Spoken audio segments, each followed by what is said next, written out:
ನೋಡಿ ನಮ್ಮದೆಲ್ಲ net house ಇತ್ತು, ಕಿತ್ತು ಬಿಸಾಕಿದ್ದೀವಿ. ಎಲ್ಲ ಲಾಸ್ ಆಯಿತು. ಅದರಿಂದ ಎಲ್ಲ ಈ ಥರ ಶೆಡ್ ಮಾಡ್ತಾಯಿದ್ದೀವಿ. ಎಲ್ಲ ಇಟ್ಟಿಗೆ ಶೆಡ್ ಮಾಡ್ತಿದ್ದೀವಿ. ಹಿಂಗೆ 350 ಅಡಿ ಐತೆ, ಹಿಂಗೆ 60 ಅಡಿ ಐತೆ. ಲೋ ಬಜೆಟಲ್ಲಿ ಮಾಡ್ತಿರೋದು ಇದು. ಯಾರಾದರೂ ಇದ್ದರೆ ಶೆಡ್ ಮಾಡೋರು ಹೇಳಿ ಮಾಡಿಕೊಡ್ತೀವಿ. Full reasonable price. ಹೆಂಗೆ ಬೇಕು ಓನರ್ಗೆ ಹಂಗೆ ಅಡ್ಜಸ್ಟ್ ಮಾಡ್ಕೊಂಡು ಕೆಲಸ ಮಾಡಿಕೊಡ್ತೀವಿ.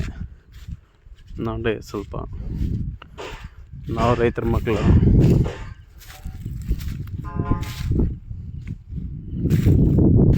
ನಮ್ಮ ಹೆಸರು ಗಂಗರೆಡ್ಡಿ ಅಂತ.